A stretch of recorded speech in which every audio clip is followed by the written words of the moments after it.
আসসালামু আলাইকুম ভিউয়ার্স, আশা করি সবাই ভালো আছেন। তো নতুন একটি পর্বে সবাইকে স্বাগতম। আজকে আমাদের টিউটোরিয়াল নাম্বার 5 নাম্বার পর্ব হচ্ছে 5। তো আজকে আমাদের হবে অল অ্যাবাউট মার্কুই টুল। তো আমরা চলুন না দেখে নিই যে আসলে এই টুলসটা কি এবং টুলসটাকে ব্যবহার করতে হয়। তো আপনারা যারা আমাদের চ্যানেল নতুন তারা কিন্তু অবশ্যই সাবস্ক্রাইব করবেন এবং বেল বাটনটি প্রেস করে রাখবেন। তো চলুন কথা না বলে আমাদের মূল ভিডিও শুরু করি। তো ভিউয়ার্স, আপনারা আমার স্ক্রিনটি দেখতে পাচ্ছেন। তো প্রথমে আপনাকে রেডি করতে হবে, বরাবরের মতো আপনাকে ফটোশপটি ওপেন করতে হবে। তো আমি যদি ফটোশপটা ওপেন করি, তো ওপেন করার পর এখন যেটি দেখতে পাচ্ছেন সেটি হচ্ছে আমাদের এখানে ক্রিয়েট নতুন একটি ফাইল নেব। তো নতুন একটি ফাইল নেওয়ার পরে এখন যেটি করতেছি, আমি একটি ফাইল নিয়ে নিলাম, বা আমি এখানে ওপেন প্রেস করলে হবে। আমি সরাসরি ওপেনই করি, যে সরাসরি ফাইল ওপেন করি। তো ডেস্কটপে আমার একটি ফাইল রাখা আছে। তো ডেস্কটপ থেকে এখন যেটি করবো, আমাদের একটি ছবি নিয়ে আসলাম। তো ছবিটা নিয়ে আসার পর এখন দেখতে পাচ্ছেন যে এখন আমাদের হচ্ছে আজকে যেটি করবো সেটা হচ্ছে আপনাদের যে মার্কুই টুলস থেকে, মার্কুই টুলসের অনেকগুলো অপশন আছে। তো আমরা এটি দেখবো। প্রথমে দেখতে পাচ্ছেন যেখানে বলে দিয়েছে যে রেক্টেঙ্গুলার মার্কুই টুলস। তো আমি যদি এটা সিলেক্ট করি, করার পর দেখতে পাচ্ছেন যে আমি যদি এটা এইভাবে সিলেক্ট করি, তো দেখতে পাচ্ছেন এটা কিন্তু আমাদের এখানে সিলেক্ট হয়ে গিয়েছে। তো সিলেক্ট হয়ে গিয়েছে, ভালো কথা। এখন দেখতে পাচ্ছেন এখানে কিন্তু যে অনেকগুলো অপশন আছে, যেটা আমি আপনাদেরকে বলেছিলাম যে আমাদের কিন্তু প্রতিটা টুলস বার ওপেন করলে আমাদের কিন্তু কন্ট্রোল প্যানেলের প্রতিবারে ভিন্নতা আসে। আমাদের প্রতিটা টুলস বারের সঙ্গে যেগুলো জড়িত বা রিলেটেড, সেগুলো কিন্তু আমাদের কন্ট্রোল প্যানেল থেকে কাজ করতে হবে। তো এখন দেখতে পাচ্ছেন যে এখানে কিন্তু বলে দিয়েছে যে হচ্ছে এখানে যদি আমি পরেরটা রাখি, দেখতে পাচ্ছেন যে অ্যাডেড টু সিলেকশন, মানে কি আমি যদি এইটা প্রেস করি, তো দেখতে পাচ্ছেন আমাদের কিন্তু ঠিক এই জায়গাটায় ছবি রাখা আছে। আমি যদি একটু বাড়াতে চাই, দেখতে পাচ্ছেন আমাদের উপরে চুলটা নেওয়া হয়নি। তো আমি যদি এখন বাড়াতে চাই, তো আমি যদি জাস্ট এইটা এভাবে এভাবে এমন করে বাড়াই দেই, তো দেখতে পাচ্ছেন আমাদের কিন্তু এটা বৃদ্ধি পেয়েছে এবং উপরে চলে গিয়েছে। তো এইভাবে কিন্তু আপনি যদি সাইডেও বাড়াতে চান, তো আপনি দেখতে পাচ্ছেন এভাবে কিন্তু আপনি চাইলে এভাবে কিন্তু সাইডের এটাও, মানে আপনার যে সিলেকশন এরিয়াটা সেটা কিন্তু আপনি এভাবে চাইলে বড় করতে পারবেন। এই যে এভাবে কিন্তু আপনি বড় করতে পারবেন। এখন এখন বিষয়টা হচ্ছে আপনি যদি ছোট করতে চান, তাহলে সেই ক্ষেত্রে কি করবেন? দেখতে পাচ্ছেন পরবর্তীতে পরের একটা অপশন, সেটি হচ্ছে সাবস্ট্রাক্ট ফ্রম সিলেকশন। তো আপনি যদি এটা সিলেক্ট করেন, করার পর যদি আমি যদি এখান থেকে দেখতে পাচ্ছেন যেগুলো কেটে দিই, তো দেখতে পাচ্ছেন এটা কিন্তু মাইনাস হয়ে যাচ্ছে। মানে আমার সিলেকশন থেকে আমি যোগ করতে পারবো, বিয়োগ করতে পারবো। তো আমাদের যেটা হচ্ছে এডিট সিলেকশন, সেটা আমাদের যোগ করবে, মানে স্পেস বাড়ানো যাবে। আর আমাদের যেটা হচ্ছে সাবস্ট্রাক্ট, সেটা হচ্ছে স্পেস কমাতে পারবো। কি হবে? সিলেকশন এটা কমাতে পারবো।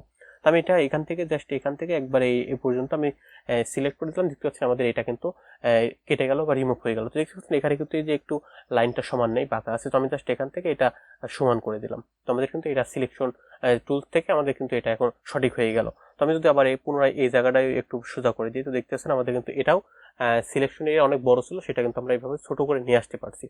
এখন এখানে যদি দেখেন, এখানে কিন্তু বলেছে যে পরবর্তী যে অপশন সেটা বলছে ইন্টারসেক্ট উইথ সেকশন। তো এটার কাজটা কি? এটার কাজটা আমি আপনাদের পরে যেটা সার্কেল আকারে যেটা দেখাবো সেটাতে বোঝাচ্ছি। তো এটা আমাদের কাজ গেল হচ্ছে আপনার যেটা রেক্টেঙ্গুলার। তো রেক্টেঙ্গুলারের মতোই সিমিলার হচ্ছে আপনার ইলিপ্টিক্যাল যে টুলস আছে, ইলেকট্রিক মার্কেট টুলস, সেম একই রকম। তো আমি এটা জাস্ট কন্ট্রোল জেড প্রেস করে আমি আবার পুনরায় পূর্বের অবস্থানে ফিরে আসতেছি। তো পুনরায় অবস্থায় ফিরে আসলাম। এখন এখানে ইলেকট্রিক্যাল টুলস থেকে আমি সিলেক্ট করলাম, করার পর আমি যদি এখন এটা দেখতে পাচ্ছেন, এটা কিন্তু দেখতে পাচ্ছেন বিভিন্ন রকমের, আমি কিন্তু একবার অ্যাকুরেট সার্কেল, যেটা সঠিক সার্কেল সেটা আমি নিতে পারছি না, মানে একই সেম রেডিয়াস নিয়ে যেটা বৃত্ত বৃত্ত সেটা নিতে পারছি না। আমি যখন শিফট প্রেস করি, তো দেখতে পাচ্ছেন আমাদের কিন্তু সার্কেলটা ঠিক এখন সমান হয়ে গিয়েছে। তো আমি এটা সিলেক্ট করে এখান থেকে কিন্তু আমি এটা সিলেক্ট করে নিতে পারলাম।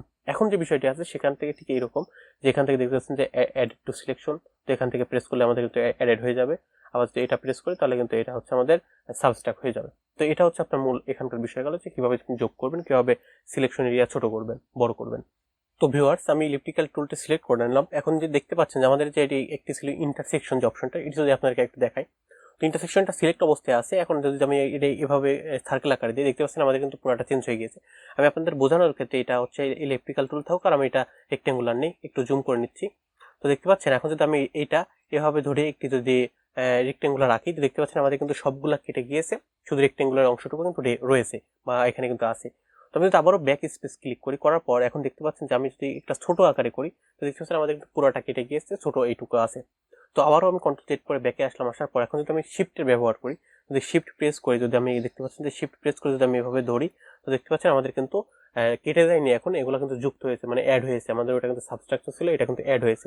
আমি যদি আপনার আবারও যদি এখান থেকে দেখাই, তো শিফট সিলেক্ট করে আমি যদি আবারও যদি এরকম করে দিই, তো দেখতে পাচ্ছেন আমাদের কিন্তু এটা এমন হয়েছে। এখন এটা যদি আপনি ভালোভাবে বুঝতে চান, তাহলে এখন যদি আপনি কন্ট্রোল প্লাস ডিলিট প্রেস করেন, তাহলে কিন্তু আমাদের যে ব্যাকগ্রাউন্ড কালার সেইটা কিন্তু চলে আসছে। আবার যদি আপনি যদি অল্টার যদি ডিলিট প্রেস করেন, তাহলে কিন্তু আপনার যে কালার সেটা কিন্তু চেঞ্জ হয়ে গেছে। মানে বুঝতে পারলেন যে আমরা কোন ফরম্যাট নিয়ে বা কোন শিফট নিয়ে কাজ করলাম। তো আমি এটা রাখতেছি না, এটা কন্ট্রোল জেড প্রেস করে ব্যাগে চলে আসলাম।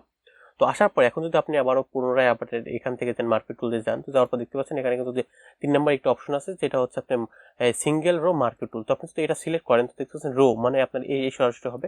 তো আপনি এটা এভাবে রাখলেন, রাখার পর আপনি যদি এখন কন্ট্রোল ডি প্রেস করেন তাহলে কিন্তু আপনার এটা হয়ে গিয়েছে। তো দেখতে পাচ্ছেন আমাদের যেটা যে ব্যাকগ্রাউন্ডের কালার ছিল সেটি কিন্তু এখানে চলে আসছে। এটা হচ্ছে 0 পিক্সেলে।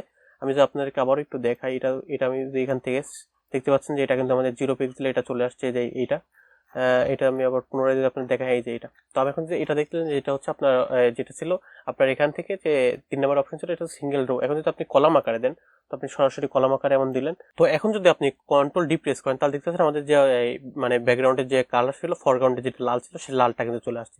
এটা হচ্ছে আপনার 0 পিক্সেলের। তো এভাবে কিন্তু আপনি হচ্ছে এখান থেকে যে আমাদের যে টুলটি ছিল সেটা হচ্ছে মার্কেট টুলের এই কাজগুলো আপনি কিন্তু এখান থেকে জাস্ট করতে পারবেন। তো আশা করি ভিডিওটি আপনাদের কিছুটা হলেও কাজে দিয়েছে বা উপকারে আসছে। তো ভিডিওটি কেমন লেগেছে অবশ্যই কিন্তু কমেন্ট বক্সে মতামত করে জানিয়ে দিবেন যে ভিডিওটি কেমন লেগেছে। তো এই ছিল হচ্ছে আজকের আমাদের এই টুলসটা। তো আমরা কিন্তু ধারাবাহিক এই পুরোটা টুলসটা শেষ করব। তো এই ছিল আজকের মতো। তো ভিডিওটি কেমন লেগেছে অবশ্যই কিন্তু কমেন্ট বক্সে কমেন্ট করে জানাবেন, চাইলে আপনার বন্ধুদের সাথে কিন্তু ভিডিওটি শেয়ার করতে পারেন। তো আজকের মতো এখানে বিদায় নিচ্ছি। সবাই ভালো থাকবেন, সুস্থ থাকবেন সেই প্রত্যাশায়। আল্লাহ হাফেজ।